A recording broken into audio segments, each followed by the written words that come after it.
大家好，我是夏妈。在家吃遍全国火锅，那我一定要先吃猪肚鸡火锅，汤鲜味美，老少皆宜。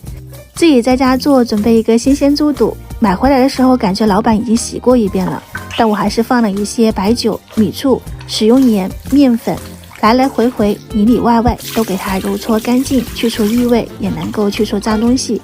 再用流水冲洗个3-5遍，直到水变清澈，这样猪肚就搞定了。猪肚鸡有很多朋友都把整只鸡都包进猪肚里面，但是家庭的话呢，我觉得给它剁碎会更方便，就是煮熟了以后也不需要再去斩块了。切好的鸡块加点盐、胡椒粉，也可以用胡椒粒抓捏均匀，最好腌制10分钟左右，入个底味。腌好后就可以塞进猪肚子里面，也可以放一点红枣进去，然后再把收口用牙签或者是竹签扎紧，冷水入锅，加点姜葱去腥，开大火煮沸，先煮上个10几分钟，给它煮到定型。煮好后捞出来，要清洗一遍，去掉表面的浮沫。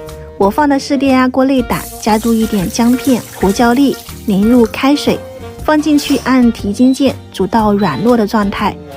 用电压锅或者是用高压锅压制出来的口感是比较好的，但是汤可能没有那么鲜。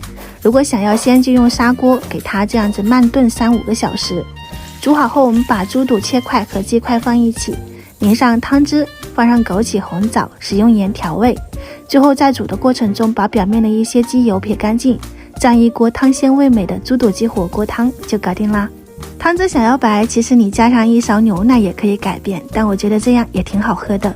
先喝上一口热乎乎的鲜汤，再吃肉，最后下配菜青菜。天气一冷就可以给家人安排的火锅，你也赶紧收藏起来去试一下吧。我是夏妈，下次再见。